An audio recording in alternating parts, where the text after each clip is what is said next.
it's your responsibility to be your own first responder. What's up, guys? We're going to react to a video. Somebody asked me recently what I would do in this situation. May have seen it happen here in Texas. RT Bishop has a gun pulled on him at some pool event. So we're going to look at it and do a little breakdown for it. Okay, so right away we see this guy. They're arguing. He pulls out a gun, shows the gun. He's pointing it at Bishop. So right away, there's a lethal weapon introduced into the situation, which is not the most ideal, right? So here, before we go on to the video, we have to decide, okay, how are we going to react to this? What is the quickest reaction, the most necessary reaction? Self-defense, tells us in Texas here, we have the right to defend our life if we feel like our life is in immediate danger. If somebody points a gun at me, then I would feel like my life is in immediate danger. From that point, I would probably choose some violence of action because of training that I seek and training that you should seek if you don't on how to respond to these type of situations. With that being said, you could also choose to do nothing and try to avoid the situation, which is not a terrible tactic. You just have to gauge this person's threat profile, because you could choose to do nothing and it could spur them to become more brazen and more aggressive. So when considering threat profile, for example, looking at this guy, he's fairly small framed, but he does have a lethal weapon. You would have to consider his demeanor. Honestly, he looks kind of nonchalant. He is not showing like an excessive amount of aggression other than the fact that he has a gun, but he's not yelling and screaming and cussing and pointing that gun in your face. And that makes a difference. On the flip side, there's two guys that are fairly larger than him. So if I was those two guys, I would see the potential for us to overpower that person as pretty high. Now we flip the perspective. Now this guy who has a gun sees two big guys that could potentially overpower him. He may choose to go to a higher force because of that reason. So you need to really be present in the moment and consider it. That's really hard to do, but you have to be present and consider different threat profiles, the threat profile of the person that is the aggressor who's possibly trying to harm you. What, assets do you have, you and more people, to potentially attack this person and overpower them when considering these self-defense situations. So let's play out and see what happens. Okay, so he puts the gun back in the bag. Okay, this Bishop turns his back. So it looks like he's trying to, not cause too much aggression, which isn't a terrible thing in the world.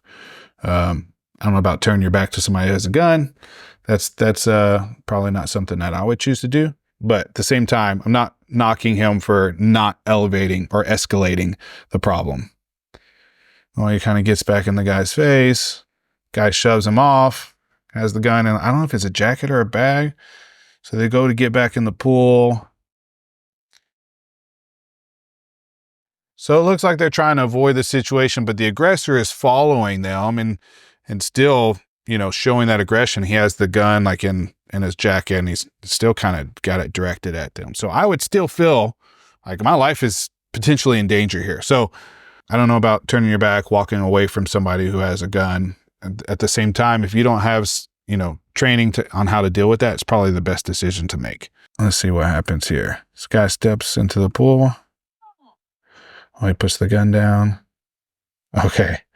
So the aggressor puts the gun down, and then they grab the gun, which, again, that's that violence of action. That's that decision, right? That decisive moment that we have to make in this type of situation, in a self-defense situation. There will come a time when you get the choice to take action. And this is that moment here. The guy puts down the gun, and so they seize that opportunity to grab the gun and remove that lethal weapon from this person, which I think is definitely the best thing to do.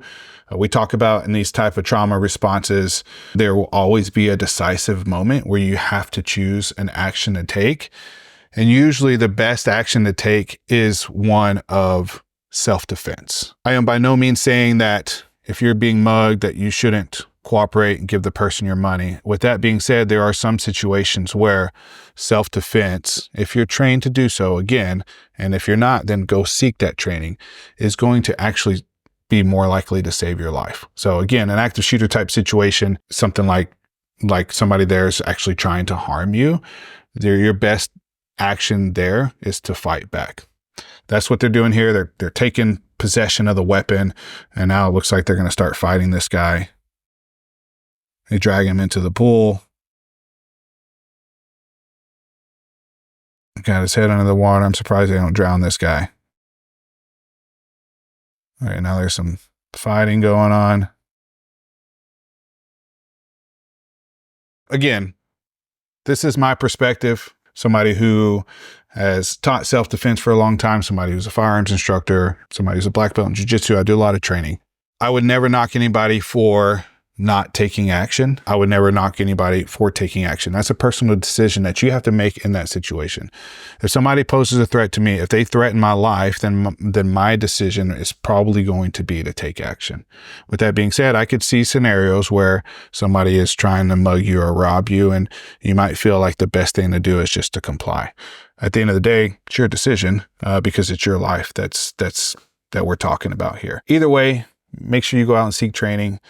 That's why I talk about this so much. You never know when these type of situations are going to present themselves. It's your responsibility to be your own first responder. I think I'm wearing Greg Anderson's shirt that says no one's coming to save you. You have to save yourself.